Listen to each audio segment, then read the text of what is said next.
طيب شكرا كثيرا سيد الجلسة. بسم الله الرحمن الرحيم. الحمد لله رب العالمين والصلاة والسلام على سيد المرسلين إمام المتقين وعلى آله وصحبه أجمعين أما بعد. رب اشرح لي صدري ويسر لي أمري واحلل عقدة من لساني يفقهوا قولي. الحضور الكرام، رؤساء الجامعة، رئيس الجامعة وعميد الكلية ومساعد الأمير وحضور الأساتذة والأستاذات, para pimpinan dari UIN Syarif Hidayatullah, para pimpinan dari Fakultas Dirosah Islamiyah UIN Syarif Hidayatullah yang saya hormati dan saya muliakan. Pertama, tentu setelah bersyukur kepada Allah Subhanahu wa Ta'ala atas karunia silaturahim pada hari ini, perkenankan saya untuk menyampaikan tahniah kepada Fakultas Dirosah Islamiyah atas ulang tahun Dzikra Ats-Tsaniyah wal 20, ulang tahun atau milad yang ke-20 dari Fakultas Islamiyah. Tentu kalau kita bicara tentang milad atau maulid, ya yang paling utama yang selalu terbayang adalah maulid atau milad Nabi kita yang mulia, Nabi besar Muhammad sallallahu alaihi wasallam. Allahumma shalli wa barik alaihi wa sallam. Rasul sallallahu alaihi wasallam itu akhiruhum khalqan tapi awaluhum ba'tsah.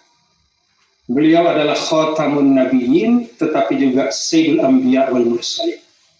Jadi paling akhir dilahirkan di dunia tapi paling dulu dibangkitkan di akhirat. Demikian pula risalah beliau adalah yang terakhir sebagai penutup para nabi dan rasul, tapi digelar dengan sayyidul anbiya wal mursalin, artinya penghulu atau pemimpin dari para nabi dan rasul. Bottom line-nya adalah atau garis yang kita perlu garis bawahi di sini adalah bahwa demikian pula harapan banyak pihak termasuk saya pada Fakultas Dirosah Islam, bahwa dibanding fakultas-fakultas yang lain di UIN mungkin termasuk fakultas yang lahir belakangan, tetapi saya berharap Fakultas Dirosah Islamiyah ini bisa memberikan kontribusi-kontribusi yang terdepan. Jadi kita boleh saja lahir belakangan, tapi kontribusi kita yang terbaik. Kita boleh saja muncul di akhir, tetapi kerja-kerja kita itu terakumulasi menjadi teladan, ya, dan menjadi katakanlah contoh, ya, dan benchmark, ya, bagi lingkungan perguruan tinggi Islam yang ada di Indonesia. Ini harapan saya dan harapan kita semua. Dan kalau melihat dari kiprah di selama ini, insya Allah harapan itu tidak terlalu sulit untuk diwujudkan. Para pimpinan ini orang-orang yang sangat kompeten. Sebagiannya adalah orang yang saya kenal baik, senior-senior saya ketika belajar di Al-Azhar dulu. Jadi kafa'ah ilmiah, lughawiyah, ya, Islamiyah, dan semua kompetensi yang diperlukan, insya Allah lebih dari cukup untuk membawa FDI menjadi kebanggaan kita semua. Sekaligus juga saya mengapresiasi apa yang dilakukan oleh para mahasiswa dan mahasiswi FDI, melaksanakan kegiatan penganugerahan, ya, sebagai cara untuk membangun motivasi kepada antum semua para tulab dan tholibat agar bisa berkaca, agar bisa berguru, agar bisa mengambil yang terbaik dari tokoh-tokoh yang disebut tadi, ya, untuk kemudian menjadi bekal dari dakwah antum semua ke depan. Secara singkat, ya, saya kebetulan diminta oleh Dr. Willy untuk membuat coret-coretan. Jadi saya langsung sharing screen saja, ya, tentang jaihah, ya.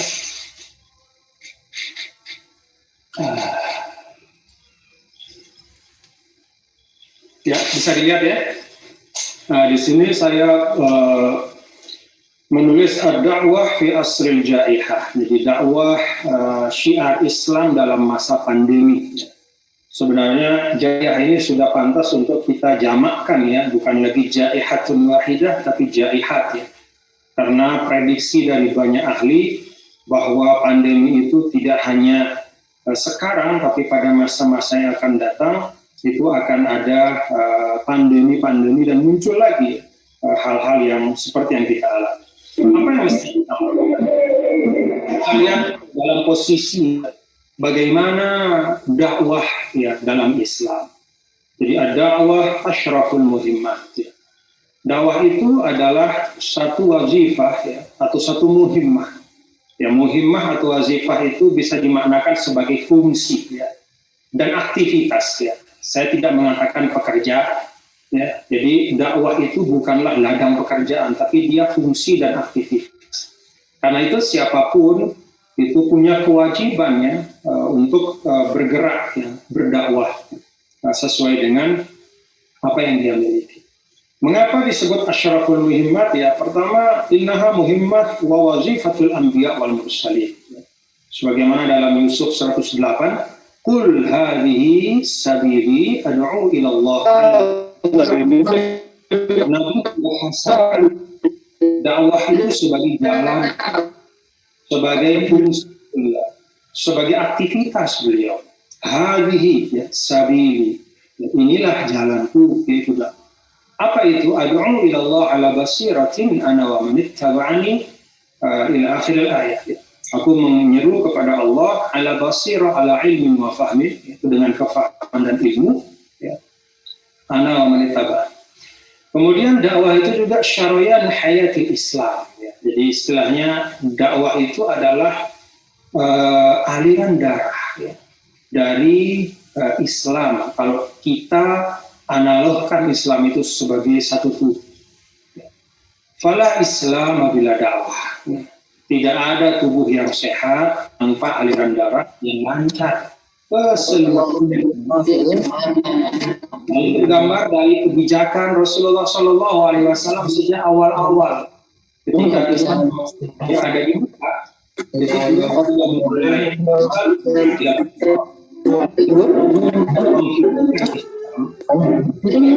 menjadi dinamis, agar Islam itu menjadi objektif, artinya hidup di dalam ruang yang real, ya, ruang yang nyata dalam kehidupan manusia, maka beliau mengirim para duat ya, untuk berdakwah. Ada Musa bin Umair, Al-Jabal, Abu Musa al-Asy'ari, dan sekian banyak sahabat-sahabat yang dikirim oleh Rasul. Kemudian dakwah itu juga buslatun tuwajjihu harakatal insan wal insani. Dalam konsep Islam, dakwah itu semacam kompas, ya, buslah. Jadi dia kompas yang memberikan panduan. Tuwajjihu harakatal insan wal insaniyah. Ya, jadi dakwah Islam itu tidak hanya fungsinya adalah menyampaikan, tidak hanya fungsinya itu untuk memberikan tatanan normatif, tapi dia juga transformatif. Dia mengarahkan. Ya. Ada aksi, ada gerak di situ. Maka dakwah sahihah tuwajjihul insaniyata wijhatahal masyhurah. Karena itu perlu kita memastikan bahwa dakwah itu harus merupakan dakwah sahihah, yaitu dakwah yang benar, agar dia juga mampu mengarahkan manusia dan kemanusiaan. Saya pakai istilah insaniyah di situ untuk mencakup keseluruhan aktivitas manusia dalam ruang dan waktu sejarah. Kemana? Wijhatahal masyhurah, yaitu kepada arahnya yang diharapkan. Nah, lalu seperti apa ya, dakwah itu? Kalau kita lihat kepada esensi-esensi ya, dalam beragam perspektif ya, kan dakwah itu ibarat ya, adalah ungkapan yang di dalamnya itu gharsul aqidatis salimah. Ini menurut saya penting betul ya, bahwa di dalam dakwah itu yang paling utama adalah ada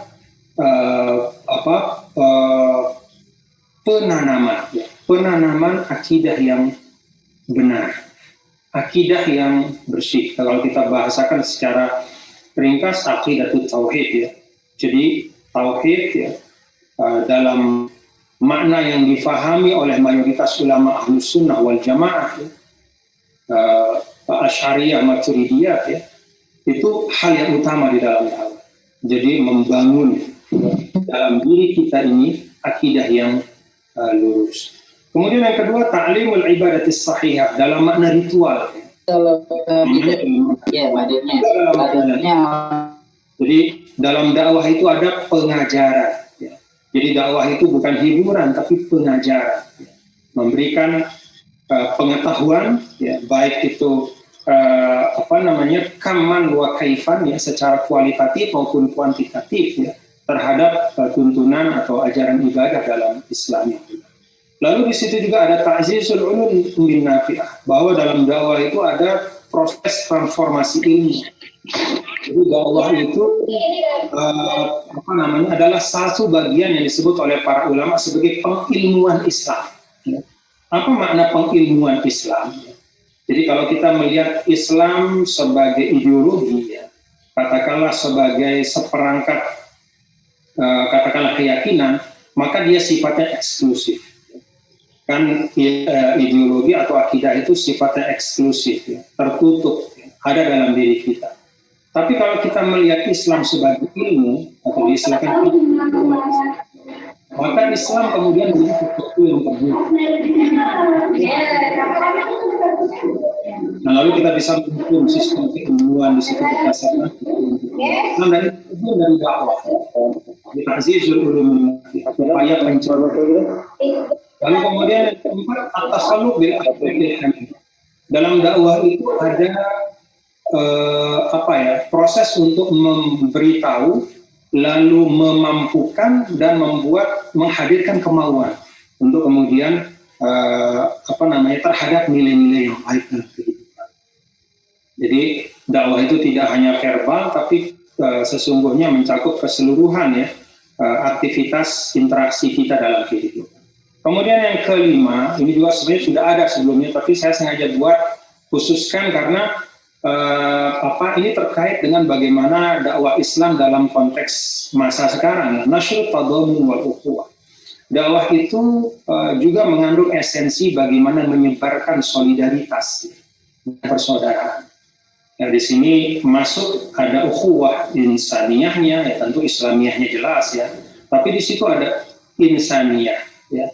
Bahkan juga al-ukhuwatul khalqiyah, ya. Tidak hanya persaudaraan manusia, tapi persaudaraan makhluk juga, ya. Karena kita tahu bahwa dakwah Islam itu juga punya perspektif terhadap ekosistem, ya, kehidupan dalam makna yang luas, yang luar biasa.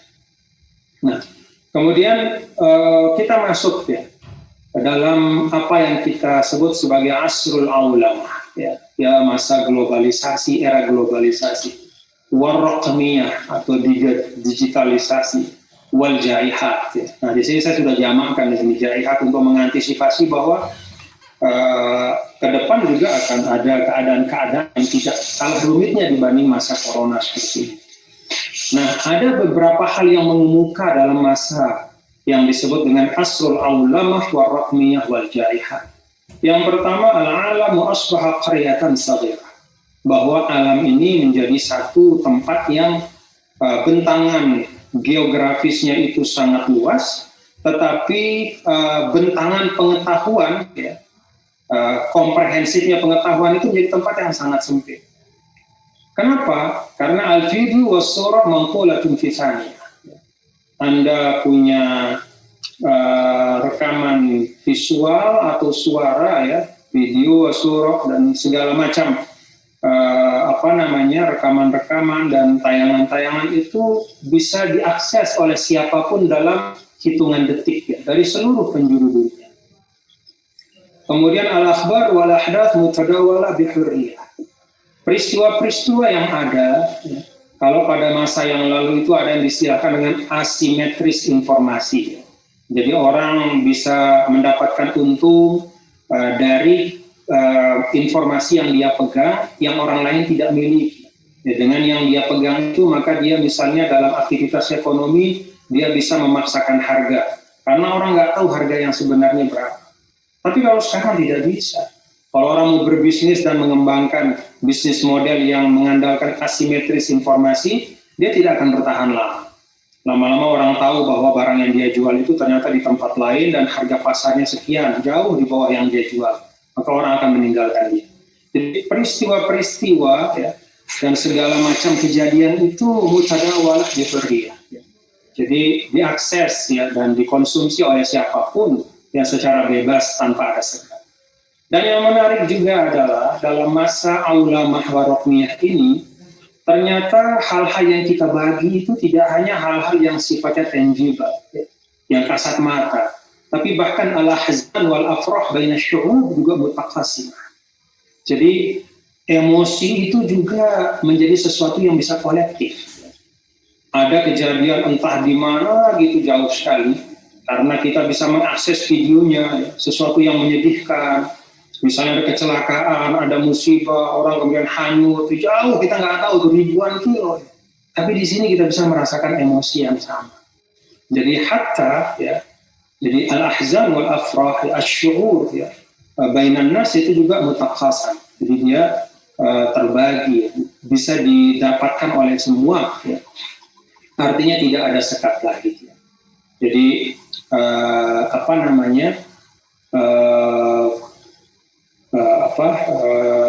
perasaan ya, itu juga bahkan transfer dari satu tempat ke tempat yang lain dalam waktu yang sangat cepat. Ya ini kira-kira potret sederhananya ya, tentang asrul awal. Lalu yang terakhir, apa yang kemudian kita harus lakukan gitu, ketika bicara tentang dakwah pada masa yang kayak begini. Mutatallabat dakwah fi asri raqmiyah wal jaihat.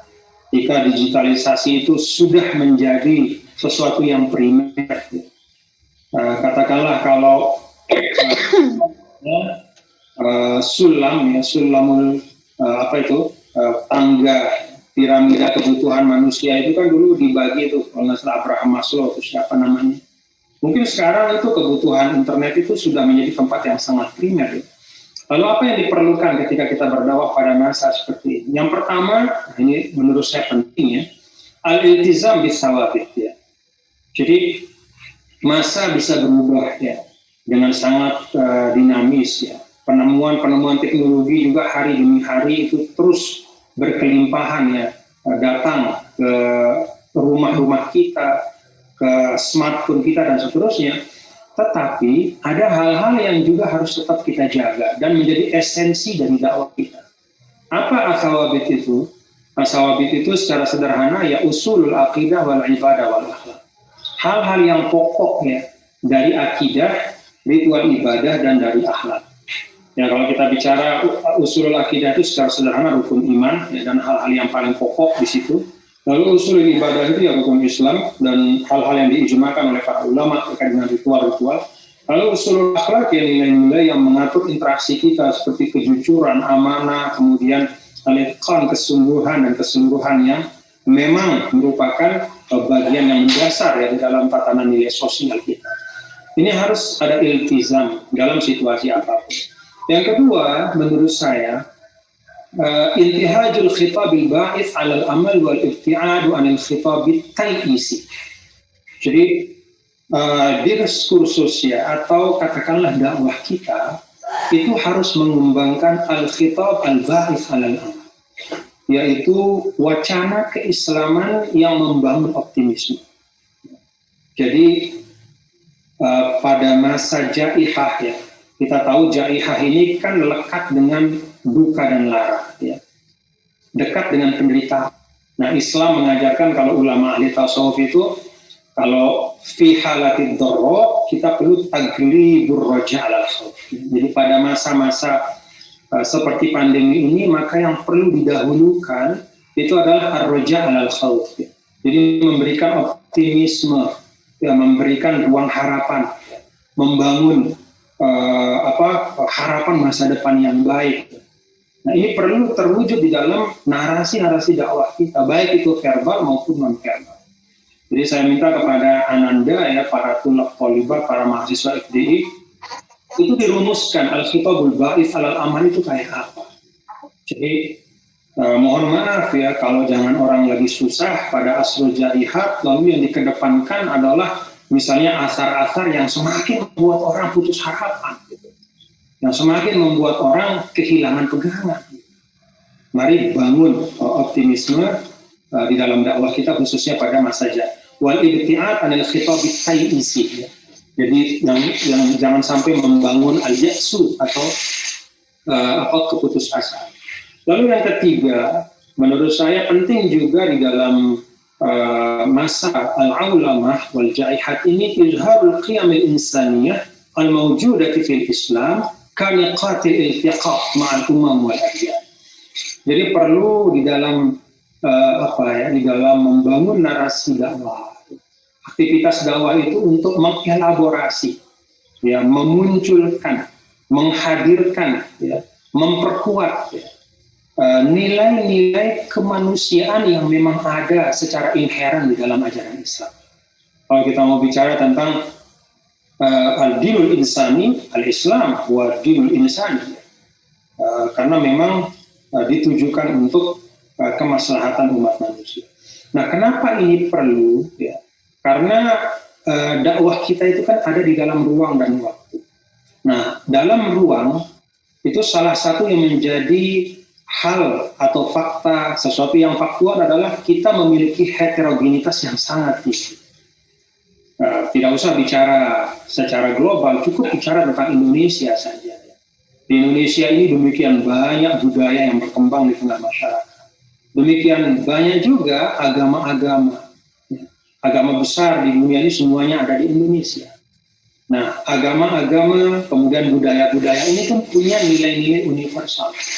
Nah, tugas kita ketika bicara tentang, ketika kita berdakwah, salah satu di antaranya adalah bagaimana kita mampu menegaskan, meneguhkan bahwa Islam punya tatanan nilai kemanusiaan, ya, yang tidak kalah, bahkan lebih kuat dan lebih komprehensif dibanding dengan kebudayaan atau agama-agama. Jadi ini perlu kita tarik ke tengah, ya, nilai-nilai kemanusiaan yang ada di dalam Islam untuk kemudian menjadi titik temu, ya, sehingga kemudian kita bisa bekerja bersama. Bekerja bersama bukan dalam ruang akidah, bekerja bersama bukan dalam ruang ritual, tapi bekerja bersama dalam ruang peradaban dan muamalah. Kemudian yang keempat, istikhdam kafati wasail teknologi wal internet bil madhamin wal asali bil munasibah. Nah, ini menurut saya juga penting, ya. Dan ini sudah jadi bahasan yang menurut saya juga cukup intens, ya, di kalangan akademisi dan juga para katakanlah para dai, ya, bahwa kita perlu untuk memanfaatkan seluruh instrumen yang dihadirkan oleh teknologi pada hari ini, baik itu secara umum maupun yang ada di ruang ruang jaringan internet, ya, dengan media sosial dan segala macam. Tapi ada catatannya yang saya tulis di sini secara sederhana, bil madhamin wal asali bil munasibah. Jadi kita tidak cukup bicara tentang dakwah pada masa sekarang ini hanya dengan memanfaatkan sarana internet dan media sosial dari sisi pemanfaatan, ya. Dari sisi kita menggunakannya, tapi juga tidak kalah pentingnya adalah mengisi ruang-ruang itu, ya, di internet dan media-media sosial itu kan dengan al-madhamin. Ya, al-madhamin itu jamak al-madmun, ya.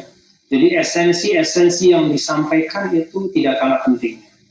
Karena apa? Tidak jarang, ya, dan ini juga terjadi di banyak kalangan, ya, tidak hanya di tengah-tengah umat Islam, ya. Ketika sebagian dari kita menggunakan alat-alat teknologi ini, termasuk media sosial, ya, sebagai instrumen dakwah, tapi kita alpa, ya, memperhatikan esensi yang disampaikan di situ.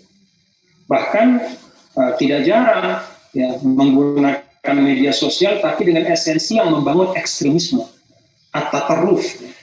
Jadi menghadirkan paham-paham keagamaan yang menyalahkan orang lain, mengkafirkan orang, ya. Kemudian mencap orang gampang dengan cap bid'ah dan segala macam. Jadi dia menggunakan media sosial itu tidak dengan mengisinya dengan madmun yang baik, dengan esensi yang baik, tapi justru dengan esensi yang bertentangan dengan nilai Islam. Nah, kemudian yang terakhir, yang kelima, dalam pandangan saya penting juga ya, kalau kita bicara tentang dakwah ya, dan kita lihat kemudian ayat-ayat Al-Quran dan hadis-hadis Rasulullah SAW, bagaimana Al-Quran baik Makki maupun Madani itu punya perhatian yang sangat luar biasa kepada masalah-masalah kemanusiaan. Maka penting juga ketika kita bicara tentang dakwah pada masa pandemi seperti ini dan pasca pandemi, maka kita perlu al-ihtimam bil qadaya al-insaniyah al-mutarattibah min hadhil ja'iha wa ziyadatil faqr wal bitalah wa tadanni mustawa sihah wal ma'isha. Jadi perlu ada perhatian yang konkret ya di dalam narasi dakwah kita. Jadi jangan bolak-balik kita bicara hal yang sama terus. Jangan hanya kita bicara dalam aspek tataran normatif, tapi mari kita gunakan ya, ruang-ruang dakwah itu untuk membangun. Kalau kalau secara sederhana ya al-ukhuwah al-mutabbaqah, ya, satu persaudaraan yang terimplementasi dengan baik. Jadi kerja melalui ruang dakwah untuk bisa membangun, katakanlah solidaritas sosial, menangani ziyadatil faqr, bagaimana kemiskinan itu semakin banyak karena sebab pandemi ini. Itu kan juga termasuk esensi dakwah. Demikian pula bitalah, pengangguran, tadani mustawa sihah wal ma'isha, turunnya kualitas hidup. Ini harus menjadi concern kita. Nah, karena itu sekali lagi menurut saya dalam masa jahiliyah ini syiar Islam ya tetap punya ruang, dan memang harus kita ciptakan ruang untuk itu dan kita perbesar ya. Tetapi yang tidak kalah pentingnya adalah bagaimana mengisi ruang yang ada itu dengan hal-hal yang memang merupakan hajat dan kepentingan dari masyarakat dan umat. Wallahu a'lam bishawab. Saya kembalikan kepada moderator. Syukran katsiran alal ihtimam. Assalamualaikum warahmatullahi wabarakatuh.